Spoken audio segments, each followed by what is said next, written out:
48-hour art check. I think it's 119. I should have checked beforehand. Yeah, you can't ask me.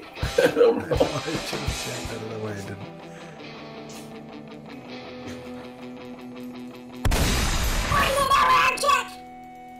All right, so Scott has contracted the bubonic plague. I think he's. I have. I'm sorry. I thought it was okay. You're probably fine. I'm getting you and Josh confused since you're sitting in Josh's chair. I think what happened in my mind was I was gonna make that stupid joke of, "Oh, Josh, you've changed so much," and then I thought. I've confused myself. This is a great start to a live broadcast. Welcome to me fumbling around and not saying anything intelligent. We got Sasha and Squatchy Inc. in the chats. What's up, guys?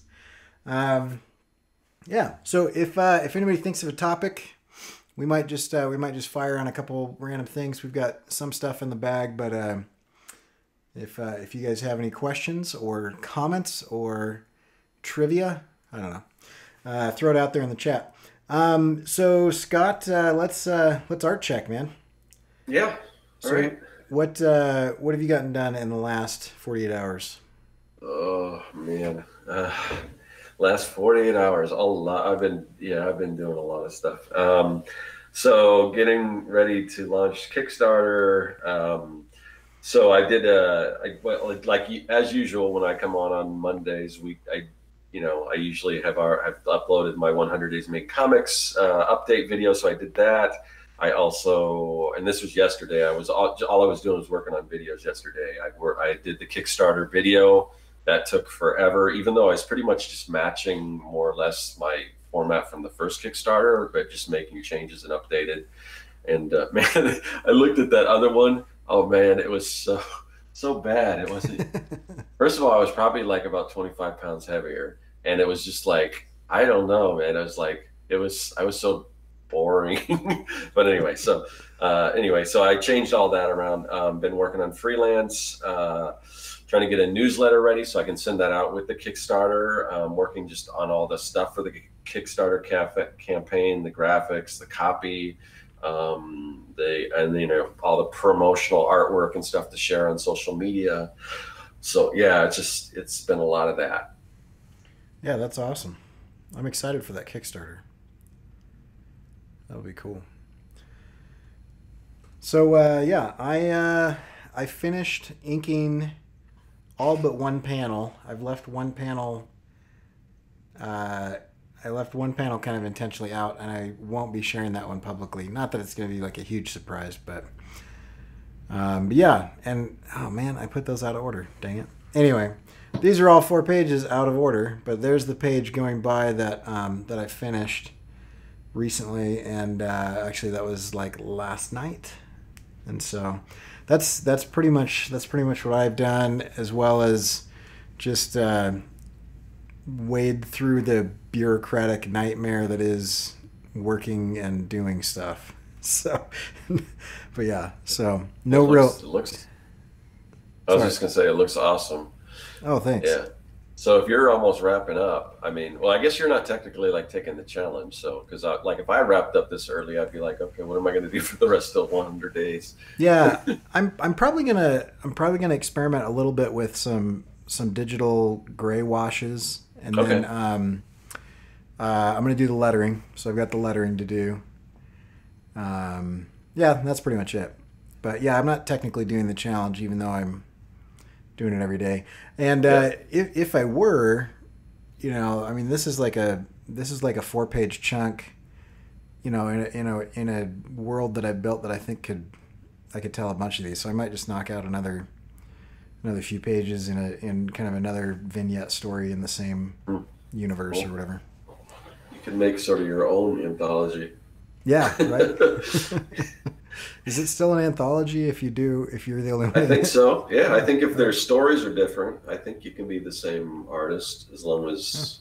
I think so. Cool. That's a good question. Yeah.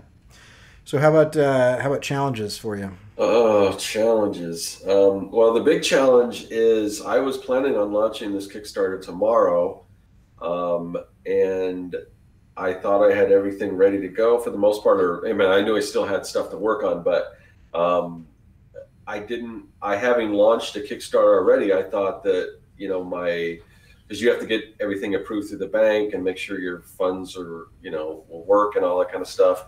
And I thought since I already did one that I didn't that I was set for that. And evidently, that's not the case. So now I've got to wait. It says 3 days, so I'm hoping it won't take that long, because ultimately they said the best day to start is probably like a launch one is like a Tuesday. So then I was all worried, and then I looked at the thing and it said Tuesday, Wednesday, or Thursday, so I got a little leeway there. But I did tell people in the Artcasters is going to be up tomorrow, so I don't know, that's the big thing. So I'm kind of waiting to hear back from that, but Yeah. I guess it's okay. I guess it's not that big a deal. I mean, Yeah, I mean, people. where you've already ran one, I bet it's not going to be too much of an approval process, I would think. Yeah, well, I set the thing up and I sent it out, and then I went back and it looked like it didn't look like I had to do it again. So I don't know what's going on, but there's a little status bar and it went up, and it looks like it's about 2/3 of the way done. So I don't know. We'll see.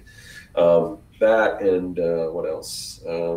Just seems like I'm falling behind and like stressing out over. Mostly on my freelance stuff. I got to get caught up on that because of all this other stuff. So there's that. And then today I didn't get a whole lot done just because I had to run a bunch of errands. I had my kids today, and there was some stuff that originally my ex was going to take care of. And then she was like, well, you need to take care of all this stuff. So, No. and I guess it's my day to have the kids, so it's not a problem. It's just, I mean, it's kind of my responsibility, but it's like, at first I thought there were certain, because my daughter's got like dance and then she's got tryouts for the high school, I don't know, cheer or pom or something team that she'll be going into next year, and just a bunch of like all these errands, running around doing that kind of stuff. So Yeah. but anyway, they're just normal stuff. Those are my challenges. Yeah. Yeah, that's kind of similar. Just nothing, I don't know, nothing abnormal, just the basic stuff of working and whatever. This wasn't a challenge, but it was time consuming. I saw Captain Marvel tonight. I kind of like sprinted to the theater after dinner and snuck it in before the art check. And anyway, so that wasn't a challenge, but it took up some time, and it was awesome. Yeah. I liked it a lot. Yeah, So, I'm planning on going. I've been so busy. The good thing is I can kind of go at any time because my schedule's somewhat flexible. So yeah, yeah. that's cool. Another challenge I had was I didn't realize daylight savings time had switched over Oh, because we don't have it here in Arizona. So right. you called and asked if I could come on the art cat or the art check, and I was like, sure, I can do that. And then I looked and trying to find out what time it is, and I'm like, wait a minute. And then I'm like, oh man. And that's gonna mess everything up now too, because like everything's like an earlier, so Right. that's gonna be harder for me. But I'll have to figure out how to make that work. Yeah. Well, I appreciate you coming on anyway. Yeah, yeah. Well, I was planning on doing it. I was kind of thrown off, like, oh, so Yeah. It threw me off Sunday morning when I woke up and my alarm went off, and I was like, that does not feel like I got enough sleep. And it was because I didn't, because my phone changed during the night. But so how about plans for the next 48 hours? Well, hopefully in 48 hours I'll be launching this Kickstarter. I got to finish a video for the newsletter. Every newsletter I put out, I have an exclusive video. So if you haven't joined my newsletter, in addition to the Comic Maker Starter Kit you get, I always have like exclusive videos and stuff. So I've already shot everything. I just kind of got to edit it and put it together. So I got to do that. What else? I want to do like a live launch when I do my Kickstarter, and yeah, just catch up on freelance. Cool. I am just going to letter these pages. I think I can get all of that done. The only thing that might stop me, which is actually kind of likely, is that I will probably end up rewriting some stuff as I do that. But Mike, who's editing this, is asking for the scripts, and the way I do stuff is it doesn't make sense to me until I see it. So I've got to letter it to kind of see like dialogue and text and see how I want that to go, because I've had it written for a while, but I already know it's going to be way too verbose. So I'll be lettering this by Wednesday, and that's kind of my plan. I'll get that knocked out tonight and tomorrow. I guess I haven't really been checking in on the 100 days Facebook page, because I didn't know Mike was asking for that stuff. Mike really doesn't have much of a script, so yeah, he just wants to check for spelling and grammar, and I'm sure he'll give. You know, he's pretty good, so I'm sure he'll give tips and suggestions and whatnot. I recently downloaded Grammarly, which helps because I lost my editor, which was my ex-girlfriend. So, right. But yeah, that Grammarly works pretty well, and I don't know, maybe even considering doing the paid version, because I think it would be even better. So, but for now, just the free version works pretty well. Yeah, it's catching a lot of stuff that I did not catch. So it's awesome. Grammarly is great. So yeah. So we have a suggestion. Wes is saying, topic idea. I find when you guys share tips on building an audience and an active following for your comic. I know you and Josh spoke about it before, but maybe with Scott, it could be revisited. And that got me thinking, I'd like to talk about your Kickstarter. Okay. And, all right. And maybe through the lens of, you know, your kind of your strategy over the last few years in building an audience, and you know, some of the value of that. I don't know. I think that might be kind of an interesting topic. Yeah. The weird thing is with this Kickstarter, it's kind of weird because I had every intention to really plan everything out, and I had when I was going to launch, and like at the beginning of the year, I planned all this stuff out. And, you know, as things happen, things kind of come up, and, you know, and then I got busy with all this extra freelance stuff, which is cool because they're cool projects, and it's extra money, and it's allowing me to do some other cool stuff. But, you know, it kind of just like pushed everything back. So now I'm at the point where there's a lot of stuff that I wanted to kind of have ready, you know, promotion ahead of time, and I've done a little bit of that just through my own channels like the Artcasters and here on the Art Check, and I'll be doing it through like the newsletter and all that kind of stuff, and so I've been talking about it. But from everything I've ever heard about people launching Kickstarters, they always say, man, you know, I'm afraid I'm talking about it too much, and then people are like, what, you got a Kickstarter? Yeah. I'm like, yeah, so I don't know, so I'm going to try not to worry too much about that, but it's almost, I'm at that point right now where it's like, I know I should have planned some other things. It probably would be more successful if I would have planned some other things.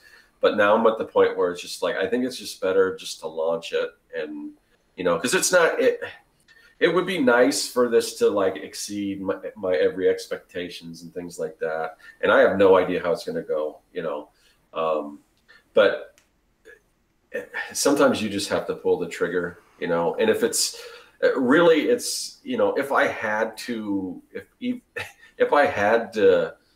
know, if the demand was lower and I didn't have to print as many, I could print them myself if I needed to. Yeah. But it really helps to have, you know, that covered, you know, and also that's where, you know, what I can print and take to a show and sell is a lot less than what I'll actually, the amount of people that typically based on my last Kickstarter will actually get. So I'm kind of at the point right now where it's just like, yeah, sure, I could have planned it a little better and made it, you know, probably a little more successful. And of course, I'm talking about this before I've even launched it. Who knows what's going to happen? Yeah. So let's do. I like that as a topic. Let me do the podcast intro here, and then okay.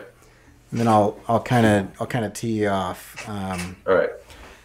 Today's topic is when to pull the trigger on your project. And so today we have with us Scott Cirkland, and Scott is about to launch a Kickstarter. And it's going to be one of those conversations where I do this a lot, where I'm not sure exactly when, done is done, and it's hard to tell. And with a lot of projects that involve creativity and art, you can kind of noodle it for eternity. I could sit there and just, work and work and work and work. And, at one point in time, I even thought about, redoing old comics that I've done, because I'm a better artist now. And at some point you have to say, this is what I've got right now. I'm gonna put it out there. And I think what Scott's going to talk about today is going to be interesting, because I have no doubt that you are going to launch a great Kickstarter. But from what you're saying, it's not what you had planned it to be, or what you had hoped it to be. And I still think it's going to be awesome. And one thing that I used to plan some events, and I used to tell my team, the good thing is that no one knows what we planned. They only know what happened. And, right, that's true. And you can, so all of these plans and all of these things that we can put together, the end result of that is what actually happens. And so if you don't draw any attention to the fact that, X was supposed to happen, or A, B, and C, didn't show up, or, whatever, and the event is still good, at the end of that, you had a good event. And nobody was the wiser of, what should have happened, or what would have happened, or, what went wrong behind the scenes that you fixed, and that type of thing. So tell me, and you don't have to get into specifics necessarily, but tell me why it is that you decided to kind of pull the trigger on this thing, right now. Yeah. So, I mean, it's a little later than I was expecting to launch this Kickstarter. I had kind of everything planned out when I was going to launch, which is going to be the beginning of this month. And now we're sort of, a week or so in. And that was just because a lot of things fell on my plate as far as some, projects came up, freelance projects, things like that. So I kind of had to push it back, but I never gave a definite date. I was, and I've been hyping this thing a little bit, not too much, but just telling people, when I actually last month, one of the things, and this is kind of what I was trying to do. But I was going to do a month where I was doing I've been doing these 80s zombie sketches. Yeah. And I was planning on doing one every day to promote the Kickstarter, like a month in advance, that's what I was trying to do. And then all this work just fell in my lap, and I'm like, okay, so I'm not going to do a sketch every day, and I'm not going to be able to promote it and everything. But I was telling people, the Kickstarter next month. I didn't say when, but my goal was just to launch it in the beginning of the month. And so things got pushed back. And, I think the more you pre-plan, the better chances you have of a successful Kickstarter. And that's what I was originally going for. But now it's fallen too far behind, and I'm kind of sandwiched in between this thing where I don't know how much we want to talk about this, but Corey and I are trying to go to a conference, a design conference next month. And I don't, it's kind of good to be, if you're running a Kickstarter, it's really good to be present while that's going on. You don't want to be out of town, especially when it's wrapping up or whatever. So I was like, well, here's when I'm leaving. I was planning, I got to conclude this Kickstarter like 1 or 2 days before I get on an airplane and head to Georgia. So that was kind of like, I've got to, I'm running out of time here. That's part of it. Now, I'm not too concerned about that, because like typically people run like a 30-day Kickstarter. But if you've ever run a Kickstarter, you know that you're going to have a lag in the middle. So it doesn't really matter if you shave even like 10 days off. It really, I mean, you're still going to have that lag. It's just not going to be drawn out as long. So I'm not too concerned about that, but there is a time, a 3 month Kickstarter as opposed to a 4 month is okay, but week, a 3 week Kickstarter as opposed to a 4 week Kickstarter is all right, but a 2 week Kickstarter, then maybe you're kind of pushing it a little bit. So, Sure. so anyway, so that's why I'm kind of like, yeah, I just gotta kind of pull the trigger on this thing. So, Yeah, and I think that's kind of an interesting thing, and I think one of the benefits of deadlines, whether they're self-imposed, or whether they're imposed by circumstances, be it an employer or a print date or something like that. One of the good things about it is, and I can't remember who said it. I quote this all the time. I really need to remember. It's either it's one of the Ninja Turtles. It's either Michelangelo or Donatello or one of those guys. They said that art is never finished. It's just abandoned in a good place. And, kind of any project, you could keep working on it and you could make it better, and you can get into this concept of, never finishing and never shipping it. But the good thing is when you have that deadline, because I experienced this as I was wrapping up my children's book, earlier last year. There was a deadline. I had to go. I had this creative incubator that I was a part of that had the deadline that was coming up. I also was going to go pick up my son, and so there was this huge deadline. And actually, what I hadn't realized is I had gotten into a little bit of a lull. It wasn't that I wasn't producing, but I was producing much slower than I needed to than I could, because I had gotten comfortable, kind of with the schedule that I was running. And then as soon as that deadline showed up and I was like, oh, okay, so these things are happening, let's back plan. Then I was like, oh, I've got to pick up the pace. And that deadline caused me to go much faster. I took a couple shortcuts, in the work, that if I had unlimited time, I wouldn't have taken. But I think the end result was still really good. I still increased my abilities significantly through that project. And ultimately, looking back, I don't think the shortcuts that I took really drastically negatively impacted anything, and I'm happy with it, And so, maybe that would have taken me another 2 or 3 months.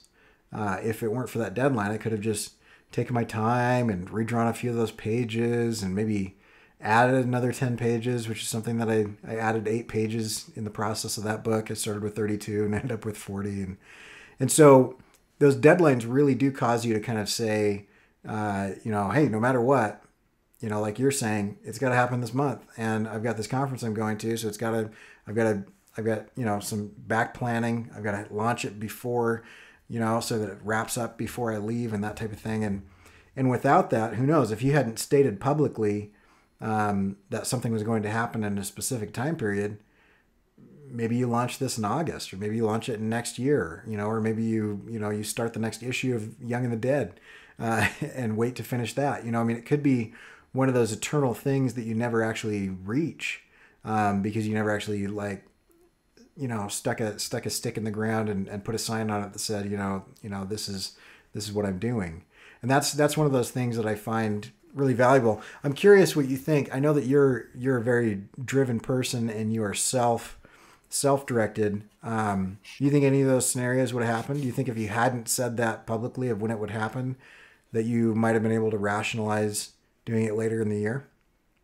It wouldn't have been too much later. I mean, at the very most a month later, maybe. Yeah. Because I purposely, I was waiting because I didn't want to launch it. And there's all kinds of different statistics out there, but I know just from my online sales and things like that, that it seems like nothing really happens in January or February. Right. But I was doing some more research on Kickstarter, and I think they said February was an okay month to start. But, once you start getting further on, there's just certain times for whatever reason that they say it's not a good time to launch one. So, and that goes with days of the week too. And I'm also finding that, I wanted to launch tomorrow, but I'm having some problems getting it approved just because of the, setting up the bank account. And that was partially my fault just for being ignorant, because I just assumed I already ran a Kickstarter. So my bank information should already be okay.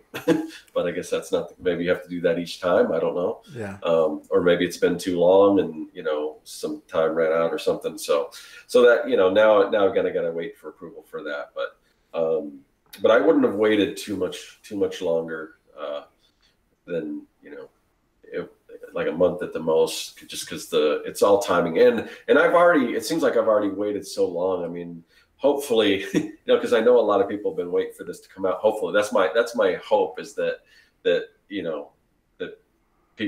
there's people have just been waiting for this Kickstarter, to get these books and everything. So, but I'll find out when I launch it. I mean, there's I've got a lot of feedbacks, people saying that they're interested.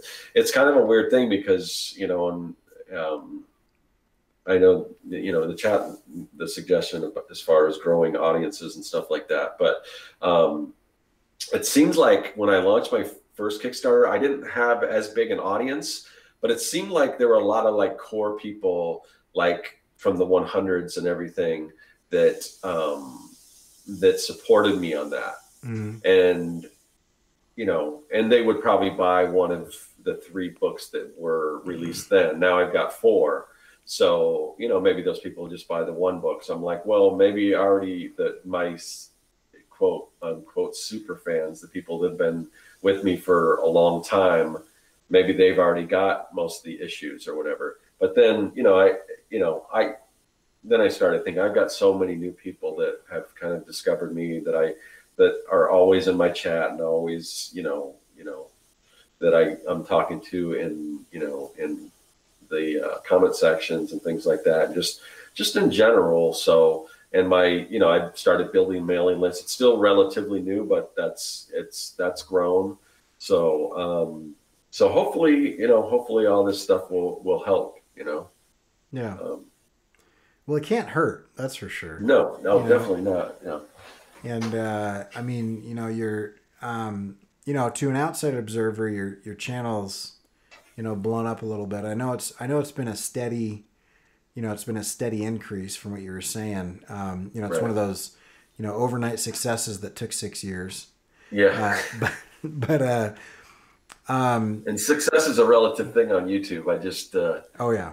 I just wrapped up a project for a YouTuber who has almost 4 million subscribers. So yeah, there's a big difference between that's a few more than my it's a few more than my 2000 or whatever it is.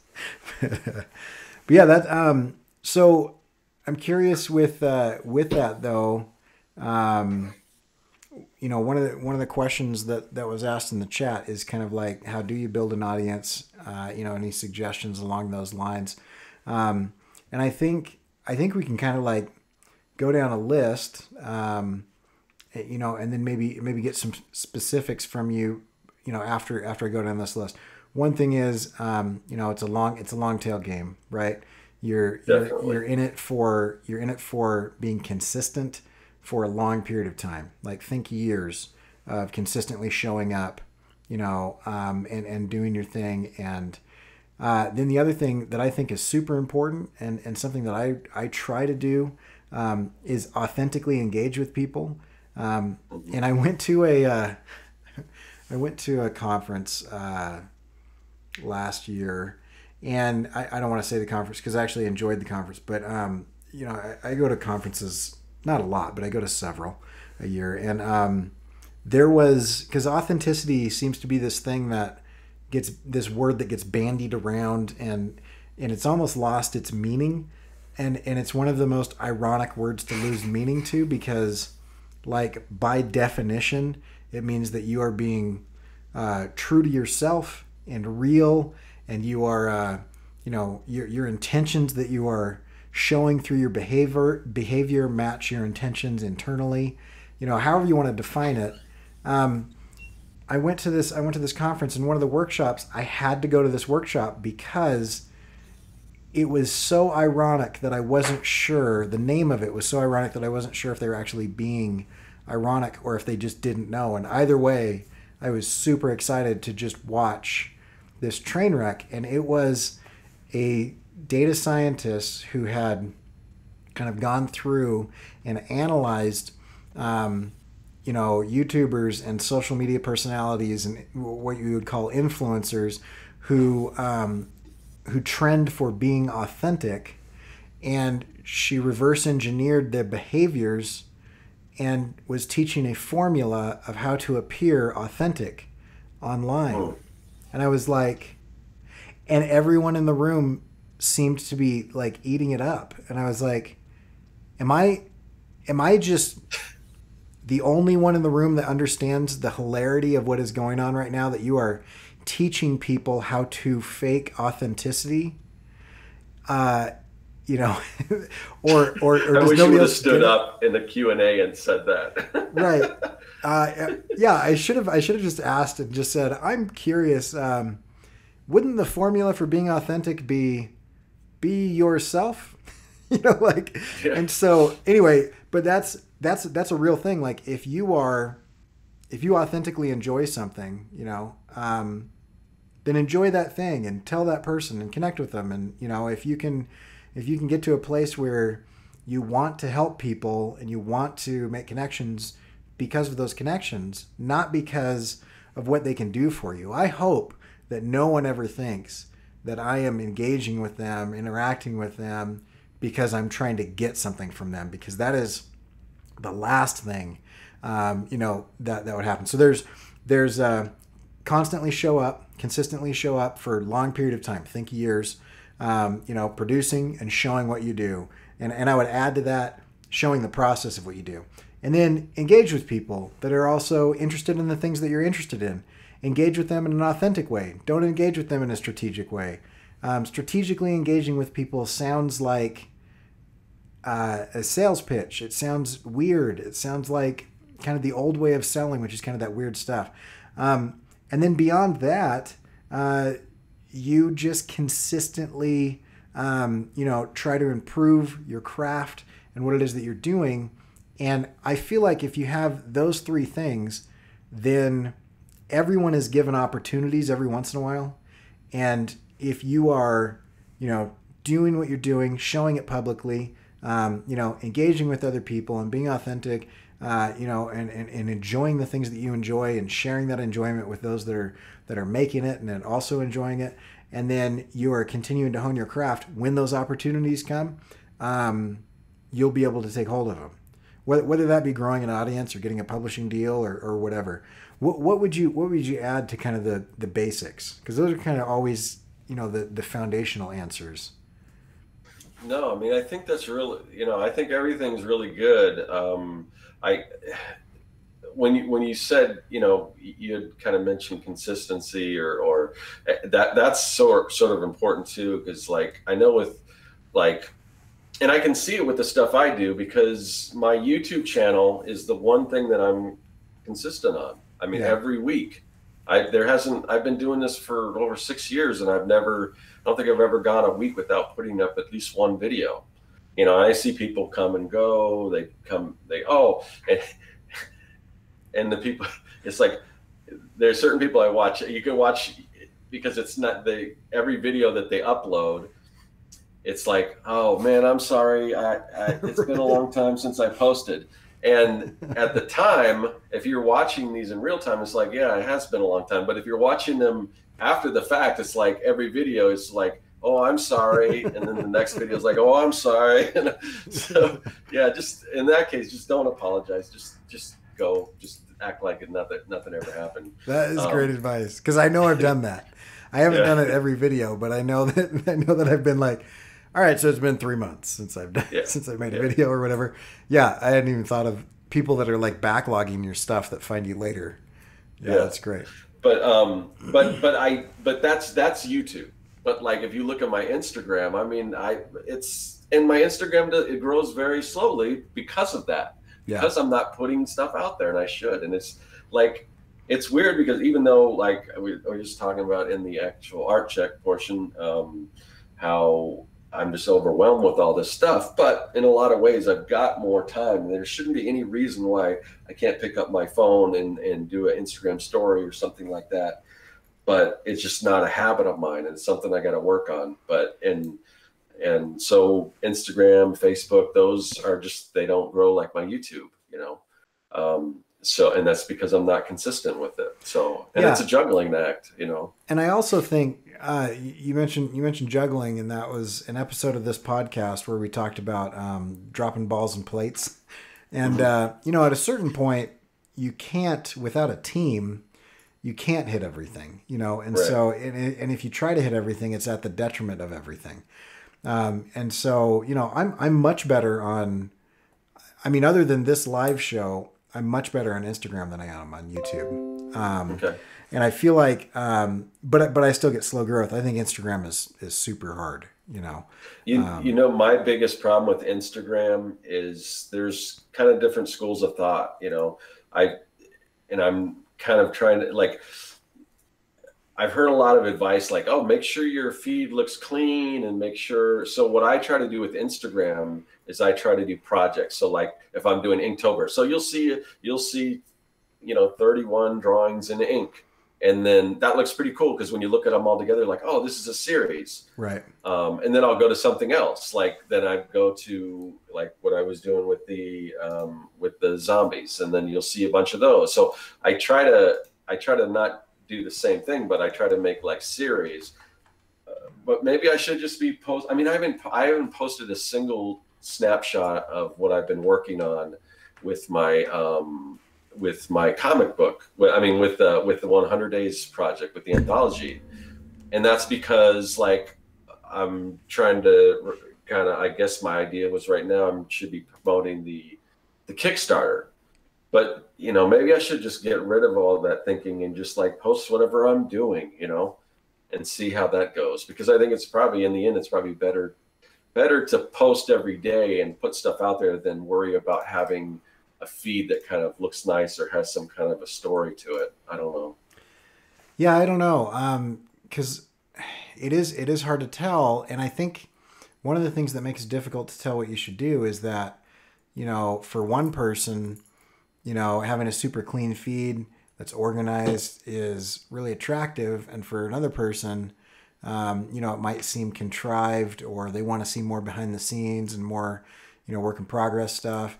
And I kind of struggle with the same thing because I would love to post every day, but I don't finish a drawing every day.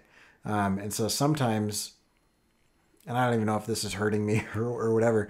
Sometimes I'll post progress as I'm going, and like I've been sharing this page that I've been working on a lot. I've been doing Instagram stories with it. I've shared some work in progress stuff, and I almost was like, did I like take the wind out of the sails, by sharing this like too much as I went? Because as I showed it at the end, like, hey, here's this finished page. I mean, did I don't know, the shock value of seeing like a really nice page, did that get taken away because people like saw it develop, or are they more invested because they kind of saw it develop? I'm never quite sure, and it's kind of an interesting thing. But one thing for me, and I would say this is almost a universal thing. If you are using your Instagram for art, if you are using your YouTube for your illustration or your comics or your whatever, don't mix in like family stuff and friend stuff. And what I Yeah, mean by that is, I don't do that at all. But yeah, and I used to. If you go way back in my Instagram, you'll see pictures of my kids and stuff like that. It's like you can see. I don't care that people look at that, but if for me, I use Instagram because I want to connect with other artists and illustrators and cartoonists and comic book makers, and I don't really care about much else for that platform. And so if right. I follow somebody because I love their art, honestly, if I see too many pictures of not art stuff, I'm like, yeah, I'm gonna unfollow you. Just because, Yeah. not because I'm being mean or anything, but because I'm curating my feed. It's different than Facebook, where it's just like, yeah, whatever, just anybody. Yeah. Yeah, I knew you in high school 25 years ago and we haven't talked forever. Sure, let's hang out on Facebook or whatever. But Instagram specifically, because it's such a visual medium.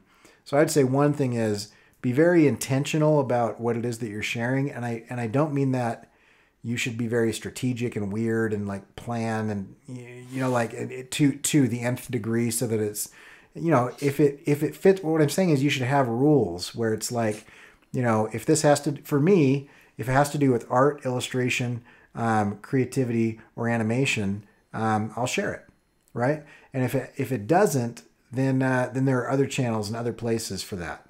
If it falls outside of those categories. So it's not like I have like an editorial calendar or anything for Instagram. Though that's a good idea for YouTube and other things. An editorial calendar. Anyway, I guess my point is, it's a good thought to go through to kind of see which way you want to go, but I don't really know.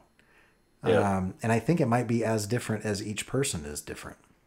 Yeah. And really, I mean, you could almost do both because there's Instagram is like what, 3 different apps in one now. I mean, You've got the stories, you've got the YouTube or the Instagram TV, and you've got the regular Instagram. So you could have a nice curated feed, and then you could have your stories, be like, oh, this is what's going on. Of course, those, and they're different. I mean, those go away.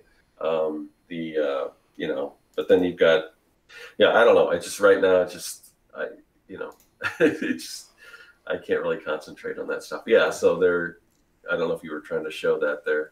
So I'm just pulling up your Instagram feed, which makes for great. You can kind of see what I'm talking about, where it's like the stuff that's on there. So it looks nice if you're not worried about seeing what's going on every day. If you're just there for the first time and you're scrolling down, there's somewhat of a, some sort of consistency there. So, this was obviously Inktober, and then when you go further down, you'll see, when I was doing my little avatars and stuff like that. But so I mean, I guess it looks nice, but I'm not posting anything. So I don't know. Now you don't have to talk to this if you don't want to, but in the chat, someone brought up that they are worried about their appearance. And that's one of the reasons why they're uncomfortable doing some of the stuff on YouTube because of their appearance. And I can really relate to that. I mean, I used to be very in shape. I was a rock climber. I was a sprinter. I played 3 sports in high school, basketball, football, and volleyball. And for, the first 20 or first probably 30 years of my life, I was, I looked pretty decent. And so now when I look in the camera, like I'm doing right now, and the way that I do this, I actually see myself. I feel like I've gained 15 pounds just in my face. You know what I mean?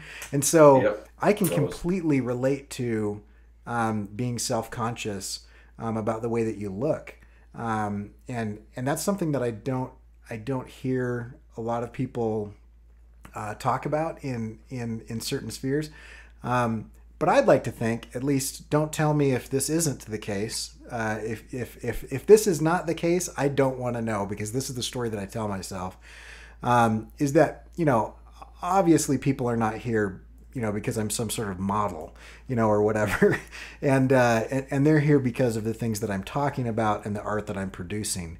And whether my weight fluctuates up or down, is really something that I have to deal with, and that, and stuff. But I don't think that most people in my audience, friends of mine online, really care.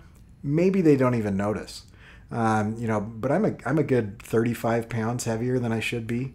And I'm not a tall guy, so that's a lot. I'm 5'6", and so, like, whenever I mention my weight, people that are like 12 inches taller than me are like, that's not a big deal. I'm like, dude, you're a foot taller than me. You spread yours out, So it's kind of an interesting thing, but I do also struggle with that, where, I sit down and I look at myself and I'm approaching 40, and I'm like, wow, I am not 23 anymore. And in my mind, I still feel, like I'm in my 20s. I still, that image of my self-perception is still, this fit, whatever. And so it's almost jarring every time I sit down and I look in the camera and go, oh, wow, there's an old fat guy, Yeah. Go ahead. No, I was just I can totally relate. I was just talking about this before, but, and that kind of situation kind of fluctuates too, because I was doing my new Kickstarter video, and I was looking at the old Kickstarter video to kind of see, and I was probably, 25 pounds heavier back then, and my speech pattern was just like, "Hi, I'm Scott." And it's funny because I had the same, I had the same intro, robots, aliens, zombies, all that stuff, but it was just totally different. So you kind of get better at it, and you get more confident as you go. And I worry about that too, because, you see this, like, YouTube is a young person's game for the most part.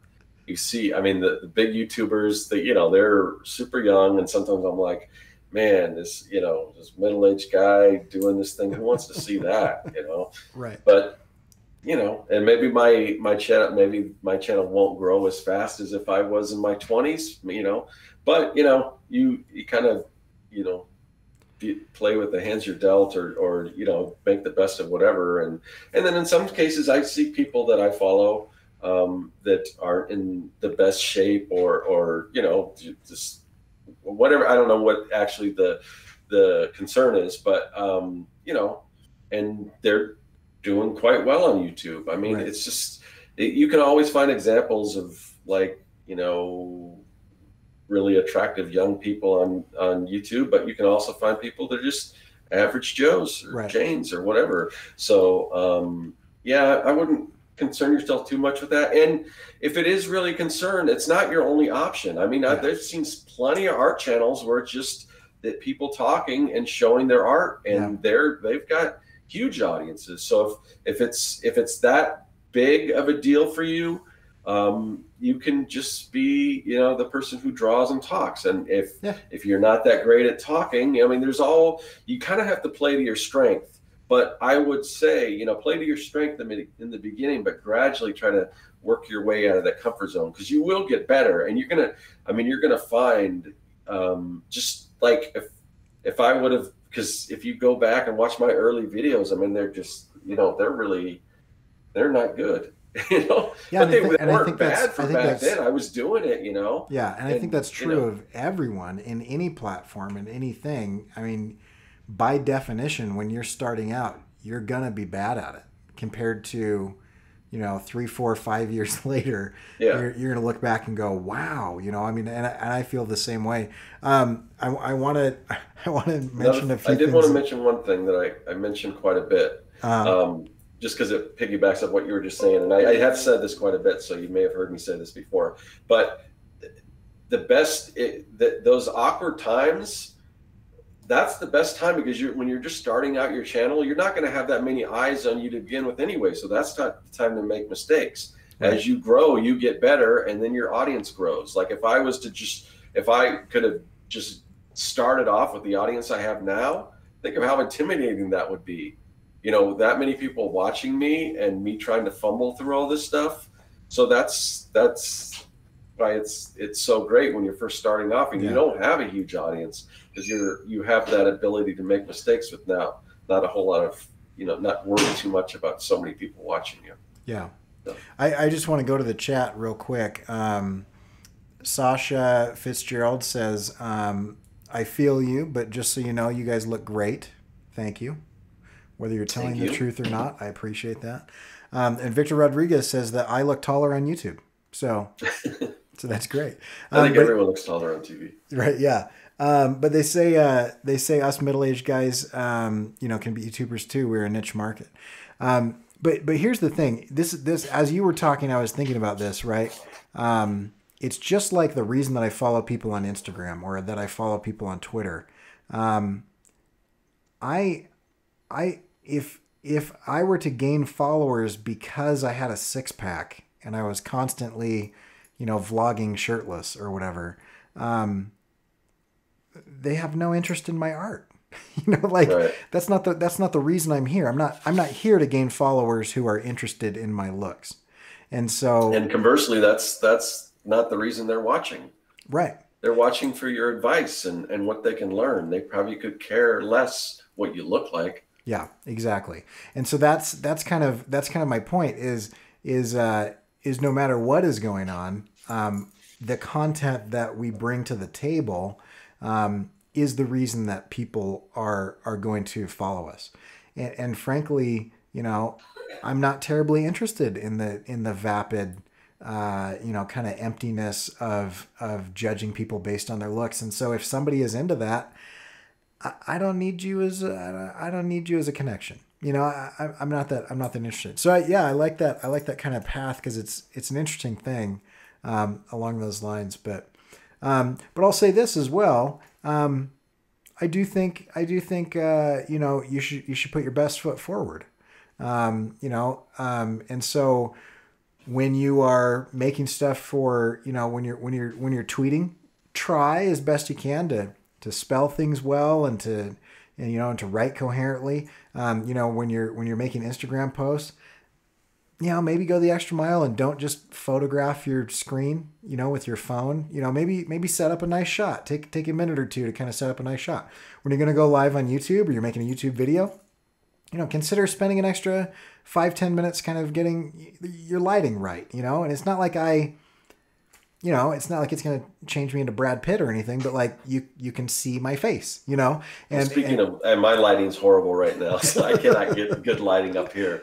But anyway, no, that's okay because it just makes my lighting look better. It does. Your lighting looks really good compared to mine. Just by comparison. No, I'm kidding. But I mean, do what you can to make things look good. But I don't think you need to worry. I don't think you need to worry about whatever. Anyway, so just an interesting thing. But I think that's also a good point. Is there are some people's social media presence that I'm just kind of like, I think that art is good, but I can't really tell because those photos are terrible or the video quality is super low or, whatever it is, there are kind of these externalities getting in the way of me looking at the art, and that's something to consider is, I don't think you need to spend, thousands of dollars on equipment. And I don't think you need to like break the bank or hire a team of people or whatever, but just be really intentional. Especially if you're working in a visual medium, be really intentional with how you're presenting your visuals. And I think that's, only going to help. Yeah. And if I can just pitch Artcasters real quick, the last episode we did, I think it was on my channel, was kind of just YouTube and some tips and stuff on stuff like that. So there was some good stuff. That was a really good episode, I think. Yeah. That's awesome. Instagram. Yeah, and I caught the first half of that, and it was great. I think it was really good advice on that. Victor's saying that he was going to be the shirtless artist on YouTube, and I say go for it, man. Yeah, go for it. Yeah. So yeah. So I mean, any closing thoughts on kind of growing an audience? Most of the topics we cover, I mean, we could just go on and on. I mean, there's so much more we could talk about, but I mean, I don't know. I mean, there's just a lot to say. So I don't know. I don't know what to say that's not just going to go into a whole other conversation. Well, yeah, and I think I think this is a good way to wrap it up. The golden rule, I think, is a great way of looking at things. Whether you look at it as, a spiritual thing or not, the way that you perceive the world is important.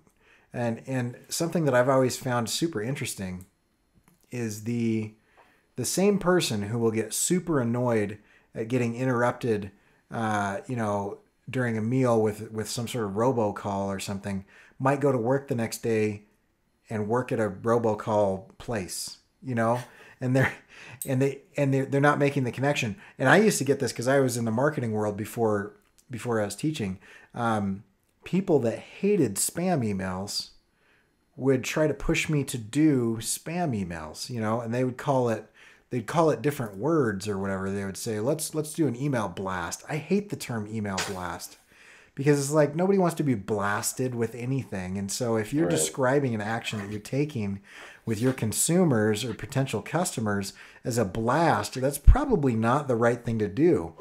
And so what I would always tell people is, well, I want you to think about the emails that you appreciate and think about the emails that annoy you, and let's kind of craft this message with the respect of our audience, based on what annoys us and what doesn't annoy us, right? And I think that's a good way. I think that's a good way to look at this. Is if I was somebody who's engaging with me, it's a super confusing way to set that up. But if I was somebody who's engaging with me, would this type of behavior annoy me? Would this be kind of a turnoff? Would I want more of this thing? Would I want to see different angles of this thing? You know, would I want a little background to this? I mean, I don't know if anybody cares, but because I'm super fascinated in it, I just went on, I don't know what you would call this, but I kind of tweeted the big bibliography of that page that I just finished. There's a big Twitter thread that just goes in, and I linked to a bunch of different Wikipedia articles from every cryptid and character that shows up on that page. Cool. And I talked about some of the, and the reason I did that is it was really interesting for me. And if it's really interesting for me, maybe somebody else might be interested in doing a little reading about, you know, the Drogers, the Viking zombies, or, you know, read about, you know, Amphitrite, the woman who's on the three-headed sea creature thing. And so that's kind of, I think, the general rule that's really going to help you out is just think about what you like and don't like. And don't do stuff to people that you would be annoyed with, and do more of the things that you would enjoy. And I think you do that consistently over the course of years, and people are going to come that are going to read your comic, and they're going to come and they're going to engage with you for what you authentically bring to the table, because you have crafted your message from something that you like and avoided stuff that you dislike. Thus, you're building an audience of like-minded people rather than, I'm going to chase this trend. I'm going to do this thing. I'm going to try to see where the market is going and be there and whatever. And all of these kind of weird strategic moves where we stop thinking about people as people, and just say, like, I enjoy this, so I'm going to share it and talk about it and talk to other people who are talking about it. Or I don't like this, so I'm not going to mention it, you know, or I hate it when this happens, so I'm not going to do that thing. Then you just naturally gravitate towards and draw people to you that are interested in what you're doing. And I think that's kind of like the best way of doing that. Unfortunately, it takes forever, you know? Yeah. And so, yeah. But anyway, yeah. So if you want to check out Scott's stuff, Scott, what is the best way to know exactly when that Kickstarter goes live? The best way is to join my newsletter. And if you go to circworks.com, there's a link there, and you just click on that, and you, in addition to joining the newsletter and getting that stuff, getting the extra videos and everything, you will immediately get access to the Comic Maker Starter Kit, which is a digital pack for comic artists that you can use. It's got fonts, it's got templates, it's got brushes, all kinds of stuff for creating comics. If you work traditionally, you can print things out like page templates and stuff to use. If you work digitally, you can use all that kind of stuff. If you use a mix bag like me, then you can take advantage of it all. And there's different formats and things. If you don't have Illustrator, there's different formats. You don't need Illustrator, you don't need Photoshop, just whatever you have. There's got to be something in this kit that you can use. So, yeah. But if you join that, you will be on the mailing list. I will make sure to send that out and let people know as soon as I launch that Kickstarter, that newsletter is going to go out with it. But it's going to be, if it's not tomorrow, it'll be Wednesday. And if it's not Wednesday, it'll be Thursday. And I can't imagine being any later than that. So it's coming up. Sounds good. And all that stuff can be found at circworks.com. That's SERKS works.com. No, SERKWORKS. Right. Sorry. Yeah. So, yeah. Make sure you check that out. And then also, if you want to check my stuff out, you can go to CoreyKerr.com. And if you'd like to get this podcast and other episodes of this podcast and some of the show notes and things like that, you can go to CoreyKerr.com/48HR. And as always, we will see you guys in a couple days.